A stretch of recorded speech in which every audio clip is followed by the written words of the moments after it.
for better or for worse, people know that my films have violence in them. Because they got onto you for offender. Yeah, yeah. And I think people found it really affecting and brutal. And I think what they found brutal wasn't necessarily the blood, the breakages, or the scrapping, or, you know, what they found brutal about them, and I always retain this, was the emotional information in the characters as they was pursuing violence.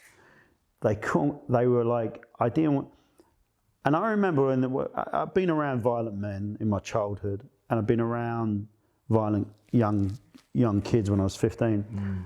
And I remember thinking to myself, even then, and maybe I was a clever kid, I don't know, I was stupid, but I felt these guys who committed domestic violence, they always seemed particularly weak to me.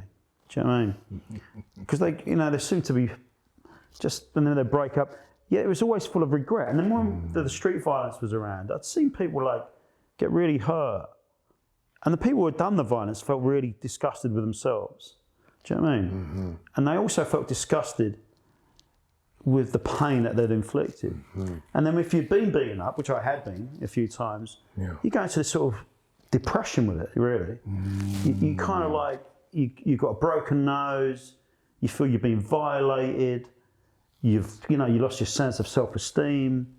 So when I talk about violence in my films, it was like, violence is the most disfiguring thing in most people's lives. You know what I mean? The damage is huge. So I never want to, I don't like that cartoon violence in films, but like, do you know what I mean? Everyone's laughing and joking, making one-liners as they're kind of fighting for survival. I just like, do you know what?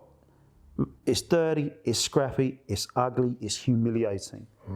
And I always put that. So when people talk about my violence, it's not the blood and the bright, it's the temperature of what's on around it that people, I think, find uncomfortable. Violence is actually not to be glorified and put out there.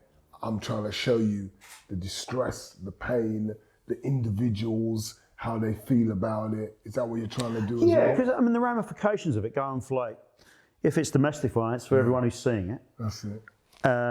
Not just the victim, usually a woman, 9 times out of 10, I imagine, but the children who observe it, the extended family who bear silent witness to it, and then the family has to reconfigure and then carry on as if nothing happened a week afterwards.